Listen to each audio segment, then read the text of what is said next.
Halo guys, balik lagi sama gue Yudi Jatnika yang seperti biasa membagikan ilmu dan pengalaman gue buat kalian.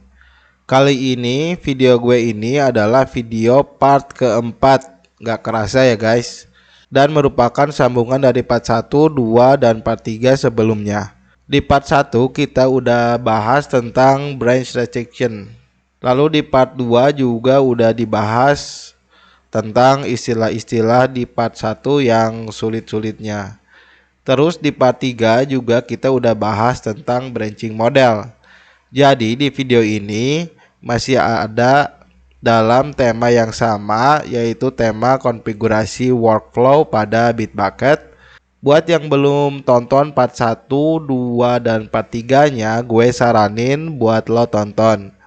Karena tema ini bersambung ya guys. Dan sebelum lanjut, gue mau tanya dulu nih sama kalian. Apakah kalian mengerti setiap materi yang disampaikan dari part 1, 2, dan 3? Nah, jika kalian belum ngerti, ya silakan eh, jangan sungkan untuk menuangkan di kolom komentar di video ini. Di video ini, gue bakal jelasin tentang merge strategi. Merge strategi adalah menu ketiga di workflow setelah branch restriction dan branching model. Nah, apa aja dan bagaimana tentang merge strategi pada Bitbucket dalam perspektif lo sebagai project manager? Langsung aja ke materinya ya guys. Oke, selanjutnya ada merge strategies. Merge strategies ini berpengaruh pada riwayat perubahan branch yang akan terlihat setelah melakukan merge pada pull request. Ada 3 jenis merge strategi pada Bitbucket, yaitu yang pertama merge commit. Nah, ini secara default si Bitbucket akan pakai ini kalau kita tidak setting atau tidak kita ubah ya. Lalu ada fast forward dan ada squash. Nah, sebagaimana telah dijelaskan sebelumnya bahwa riwayat atau history dapat diolah atau rewriting history yang memiliki banyak fitur seperti pertama mengubah commit terakhir, kedua mengubah pesan pada multiple commit, ketiga mengurutkan commit, keempat merangkum commit, kelima memisahkan commit, dan keenam menghapus commit. Nah, sehingga ini menentukan strategi merge perlu sedikit diperhatikan ya.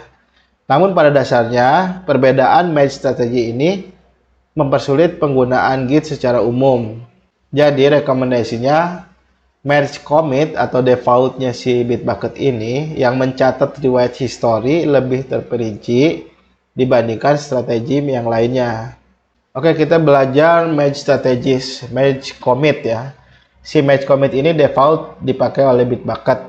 Nah, dia selalu membuat merge commit baru dan memperbarui atau update branch target pada merge commit baru tersebut.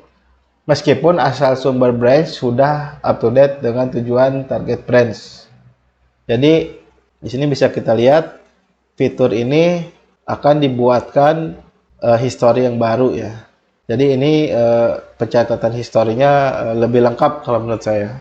Lalu ada strategi yang lain yang disebut dengan fast forward. Nah, jika sumber branch tidak up to date dengan target atau tujuan branch, maka akan membuat merge commit.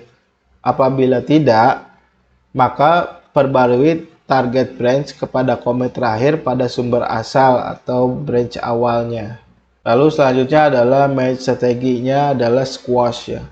Jadi squash ini dia mengumpulkan seluruh commit ke dalam satu commit baru atau non-merge commit pada branch target ya. Ini lebih simpel tapi historinya lebih sedikit. Artinya semakin sedikit historinya, semakin sedikit kita bisa melakukan rollbacks apabila ada kesalahan. Nah, semakin banyak, nah kita bisa semakin banyak pilihan untuk nge-revert gitu. Oke guys, kayaknya di part 4 ini sampai di sini dulu. Materi selanjutnya kita bahas di part 5. Jadi jangan lupa subscribe dan nantikan video part 5 gue. Oke guys, gue Yudi Jatika pamit. Sampai ketemu di part 5.